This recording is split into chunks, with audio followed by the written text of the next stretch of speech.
നമ്മുടെ നാവ് കൊണ്ട് ഒരാളെ വളർത്താനും ഒരാളെ തളർത്താനും നമ്മുടെ നാവിന്. അതുകൊണ്ടാണ് എസെക്കിയേൽ പ്രവാചകന്റെ പുസ്തകം വായിക്കുമ്പോൾ നമ്മൾ കാണുന്നുണ്ട്, അവിടെ അസ്ഥികൾക്ക് ജീവൻ നൽകി. എന്ത്? അവൻ പ്രവചിച്ചപ്പോ, അവൻ നാവ് തുറന്ന് അസ്ഥികളെ നോക്കി പ്രവചിച്ചപ്പോ അസ്ഥികൾക്ക് ജീവൻ ഉണ്ടായെന്ന് എസെക്കിയേൽ പ്രവാചകനിൽ എഴുതി വെച്ചിരിക്കുന്നത്. അപ്പൊ അതുപോലെ ജീവൻ പോലും ഇല്ലാതെ അസ്ഥികുണ്ഡമായി കിടക്കുന്ന അസ്ഥികളെ നോക്കിയിട്ട് പ്രവചിച്ചപ്പോൾ അവിടെ ജീവൻ വന്നെങ്കിൽ നാവിന്റെയും വാക്കിന്റെയും ബലവും കരുത്തും എന്താന്ന് നോക്കിക്കേ. ജീവനറ്റുപോയ ജീവിതങ്ങളെ നോക്കിയിട്ട് പ്രത്യാശയുടെ കിരണം നൽകുന്ന ദൈവത്തിന്റെ വചനം നിനക്ക് പറയാൻ പറ്റിയാൽ അവിടെ അസ്ഥികുണ്ഡമായി കിടക്കുന്ന ജീവിതങ്ങൾക്ക് ജീവനോടെ തിരിച്ചു വരാൻ പറ്റുമെന്നും കൂടി അതിനർത്ഥമില്ലേ? അതൊരു വാക്കിന്റെ ബലമാണ്, വാക്കിന്റെ കരുത്താണ് ഈ പറയുന്നത്. എത്രയോ നിരാശയിൽ കിടക്കുന്ന, കുറ്റബോധത്തിൽ കിടക്കുന്ന, ആത്മഹത്യയെ കുറിച്ച് ചിന്തിക്കുന്ന, സ്വയം ശപിച്ചു കഴിയുന്ന ജീവിതങ്ങൾ, പ്രത്യാശറ്റുപോയ ജീവിതങ്ങള് ദൈവത്തിന്റെ വചനം എവിടെ നിന്നോ ആരിലൂടെയോ കേട്ടിട്ട് പ്രത്യാശയെടുത്ത് എത്രയോ ജീവിതങ്ങളുണ്ട്. ഞാൻ ഓർക്കാൻ, ഇവിടെ ധ്യാനത്തിന് വന്നൊരു സഹോദരി ധ്യാനത്തിന് വന്ന ആദ്യ ദിവസങ്ങളിൽ തന്നെ എന്നെ കണ്ടപ്പോ, എന്നെ കാണുമെന്ന് പറഞ്ഞിങ്ങനെ നടന്നു. അച്ഛന്മാർ ആരെങ്കിലും കാണുമെന്ന് പറഞ്ഞു. അപ്പോ പോകുന്ന വഴിക്ക് എന്നെ കണ്ടു, അച്ഛനെ ഒന്ന് കാണാൻ പറ്റുമോ? ഞാൻ പറഞ്ഞു, കുമ്പസാരം കഴിഞ്ഞിട്ട് എല്ലാവരും കാണുന്നത്. പീസ് പറഞ്ഞില്ലേ, എനിക്ക് അതിന് മുമ്പ് കാണണമെന്ന് പറഞ്ഞു. പിന്നെ ഞാൻ പറഞ്ഞു, എന്നാ ഞാൻ അടുത്ത ക്ലാസ് കഴിയുമ്പോൾ എന്റെ കൂടെ അങ്ങോട്ട് പോരാൻ പറഞ്ഞു. അങ്ങനെ അവിടെ സംസാരിച്ച അവർ പറഞ്ഞാ, അച്ഛാ ഞാൻ ധ്യാനം കഴിഞ്ഞിട്ട് പോയി ചാകാൻ പോവാന്ന്.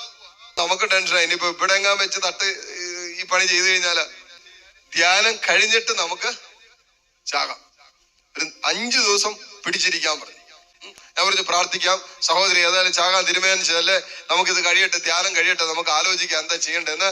ധ്യാന ദിവസങ്ങൾ പിടിച്ചിരിക്കാൻ പറഞ്ഞു. വചനം കേൾക്കാനൊക്കെ ബുദ്ധിമുട്ടുണ്ട്. കാരണം എന്താ, വന്ന സമയം മുതൽ ചാകണം എന്നുള്ള ചിന്ത മാത്രമേ തലകെത്തുള്ളൂ. അതുകൊണ്ട് പറയുന്ന കാര്യങ്ങളൊന്നും തലകെത്ത് കയറുന്നില്ല. കാരണം എല്ലാ പ്രതീക്ഷകളും എല്ലാ സ്വപ്നങ്ങളും എല്ലാം അസ്തമിച്ച് ഒരു ജീവിതത്തിന് അങ്ങനെ നീറുന്ന നൊമ്പരത്തിന്റെ നടുവിൽ നിൽക്കുമ്പോ ഇവിടെ പറയുന്ന കാര്യങ്ങളൊന്നും ഈ സഹോദരിയുടെ തലക്കകത്ത് കയറുന്നില്ല. ഈശോയുടെ തലക്കകത്ത് ആകെ ഉള്ളത് എനിക്കിനി ജീവിക്കണ്ട, എനിക്കിനി ചത്താ മതി എന്നാണ് ഇങ്ങനെ പറഞ്ഞുകൊണ്ടിരിക്കുന്നത്. ഇതിനു വേണ്ടി പ്രാർത്ഥിച്ചു. കുറച്ചു നേരം ആ സഹോദരിയുടെ വിഷമം കേട്ടു. ഒരു വിടുതൽ പ്രാർത്ഥനയൊക്കെ നടത്തിയിട്ട് പോയിരുന്നു. ഇനി വചനം കേൾക്കാൻ പറ്റും, കേട്ട് നല്ല ഉപസാരം നടത്തണം, നല്ല കൗൺസിലിംഗ് ഒക്കെ അപ്പൊ സഹോദരിക്ക് വേണ്ടി ക്രമീകരിച്ചു. ഇത് കഴിഞ്ഞിട്ട് വീണ്ടും പ്രാർത്ഥിക്കാൻ വരണം, വിടുതൽ പ്രാർത്ഥനയൊക്കെ തരാന്നൊക്കെ പറഞ്ഞ് അങ്ങനെ ആശ്വസിപ്പിച്ച് പറഞ്ഞു വിട്ടു. ഈ സഹോദരി ഏതായാലും ധ്യാനം കൂടി, നല്ല കുമ്പസാരം നടത്തി. ആ സഹോദരിക്ക് വേണ്ടി സ്പെഷ്യൽ കൗൺസിലിംഗ്, നല്ല ഗിഫ്റ്റഡ് ആയിട്ടുള്ള മെസ്സേജ് ഒക്കെ എടുക്കാൻ പറ്റുന്ന ഒരു വ്യക്തിയെ ഞാൻ ഓൾറെഡി യൂത്തിലെ പിള്ളേരായിരുന്നു അത് അറേഞ്ച് ചെയ്തുകൊണ്ടെന്ന് ഞാൻ പറഞ്ഞു. ഇന്ന സഹോദരിയെ കൃത്യമായിട്ട് ഇന്ന വ്യക്തിയുടെ അടുത്ത് കൗൺസിലിങ്ങിന് വിടാവൂ, മാറിപ്പോകരുത് എന്നൊക്കെ പറഞ്ഞ് കൃത്യമായിട്ട് ആ മെസ്സേജ് എടുക്കുന്ന വ്യക്തിയുടെ അടുത്ത് തന്നെ കൗൺസിലിങ്ങിന് വിട്ടു. ഇതെല്ലാം കഴിഞ്ഞിട്ട് ഈ വിടുതൽ പ്രാർത്ഥനയ്ക്ക് വേണ്ടിയിട്ട് ഏതെങ്കിലും ഇഷ്ടമുള്ള അച്ഛന്മാരുടെ പേര് എഴുതി വെക്കാൻ പറഞ്ഞപ്പോൾ എന്റെ പേര് സഹോദരി എഴുതി വെച്ചു. അങ്ങനെ ധ്യാനം തീരുന്നതിന്റെ അവസാന തലേ ദിവസം ബുധനാഴ്ചയാണ് വിടുതൽ പ്രാർത്ഥന. അന്ന് കാണാൻ പറ്റിയില്ല, ഒത്തിരി പേരുണ്ടായിരുന്നുകൊണ്ട്. വ്യാഴാഴ്ച ഉച്ചയ്ക്ക് ധ്യാനം തീരും. വ്യാഴാഴ്ച ഉച്ചയ്ക്ക് ധ്യാനം തീരുന്നതിന് ബ്രേക്ക്ഫാസ്റ്റ് കഴിഞ്ഞപ്പോൾ ഈ സഹോദരി ഓടി വന്നേക്കും, അച്ഛാ എനിക്കൊരു വിടുതൽ പ്രാർത്ഥനയുടെ ആവശ്യമുണ്ട്. അച്ഛൻ്റെ അടുത്താണ് ഞാൻ പേര് കൊടുത്തത്, എനിക്ക് ഇന്നലെ കാണാൻ പറ്റിയില്ല, കുഴപ്പമില്ല, വിടുതൽ ആരാധന ഇന്നലെ രാത്രി ഉണ്ടായിരുന്നല്ലോ, അതെല്ലാം കഴിഞ്ഞു കഴിഞ്ഞപ്പോ പിന്നെ അച്ഛനെ കാണണോ വേണ്ടത് ഞാൻ ആലോചിച്ചുകൊണ്ടിരിക്കുവായിരുന്നു.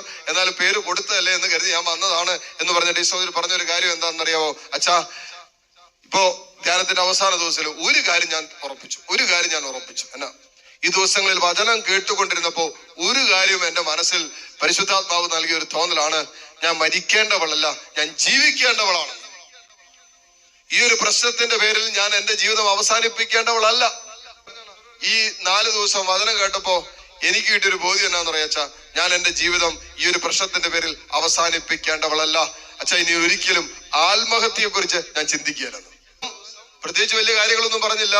വിശുദ്ധ ഗ്രന്ഥത്തിന്റെ ഏടുകളിൽ നിന്നും ഏതാനും വാക്കുകൾ, ഏതാനും വചനങ്ങള് ഇവിടെ പ്രഘോഷിക്കപ്പെട്ടപ്പോ അവളുടെ ആത്മാവിൽ ഈ വചനം കടന്നു ചെന്നിട്ട് ആത്മാവും ജീവനുമായ വചനം, സന്ധിബന്ധങ്ങളിൽ തുളച്ചു കയറുന്ന വചനം അവളുടെ ഹൃദയത്തിലേക്ക് തുളച്ചു കയറിയിട്ട് ധ്യാനത്തിന്റെ 5 ദിവസങ്ങളുടെ അവസാന ദിവസം ഈ മകൾ ഒരു തീരുമാനം എടുത്തു, ഞാൻ മരിക്കേണ്ടവളല്ല, ഞാൻ ജീവിക്കേണ്ടവളാണ്.